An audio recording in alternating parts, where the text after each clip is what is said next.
जी, आज का जो हमारा टॉपिक है वो है एनाफेज़ के बारे में। तो एनाफेज़ में क्या होता है?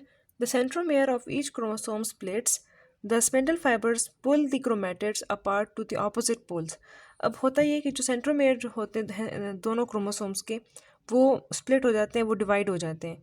एंड द स्पिंडल फाइबर्स, जो स्पिंडल फाइबर्स हैं वो उन क्रोमैटिड्स को अपनी तरफ खींचते हैं ऑपोजिट ऑपोजिट साइड पे। अब ये जो सेंट्रोमेयर है, जो उसका सेंट्रल पार्ट है क्रोमोसोम्स का, वो स्प्लिट हो जाता है, वो डिवाइड हो जाता है। और ये जो क्रोमोसोम है ये दो क्रोमैटिड्स में डिवाइड हो जाते हैं। अब होता ये कि जो स्पिंडल फाइबर्स हैं दोनों साइड पे, ये उसको अपनी तरफ खींचते हैं। The centromere of each chromosome splits, the spindle fibres pull the chromatids apart to the opposite poles, उनको ऑपोजिट साइड पे उनको खींचते हैं। Once the chromatids are separated, they are called daughter chromosomes. जब ये क्रोमैटिड सेपरेट हो जाते हैं तो इनको हम डॉटर क्रोमोसोम्स कह सकते हैं।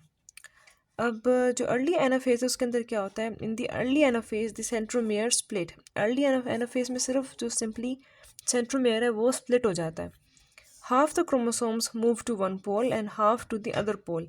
जो हाफ जो क्रोमोसोम्स हैं वो एक साइड पे चले जाते हैं और जो दूसरा हाफ है वो दूसरे साइड पे चले जाते हैं।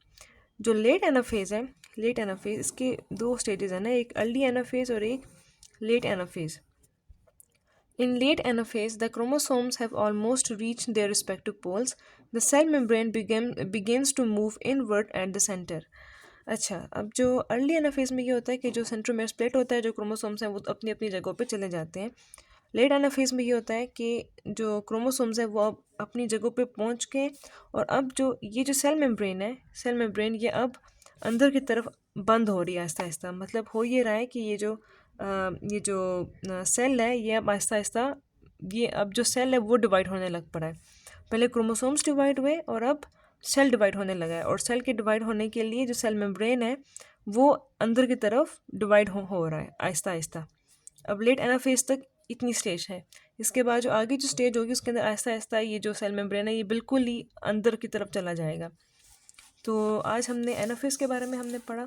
इसमें जो क्रोमैटिड्स हैं वो सेपरेट जगहों पे चले जाते हैं और जो लेट एनाफेज है उसके अंदर जो सेल मेम्ब्रेन है वो आहिस्ता आहिस्ता इनवर्ड पोजीशन उसकी होती जाती है। वो इनवर्ड मतलब मूव करता है सेंटर की तरफ, ताकि अब आहिस्ता आहिस्ता सेल को भी डिवाइड होना है। तो इसके बाद जो नेक्स्ट स्टेज है वो फिर हम अपनी नेक्स्ट वीडियो में फिर पढ़ेंगे।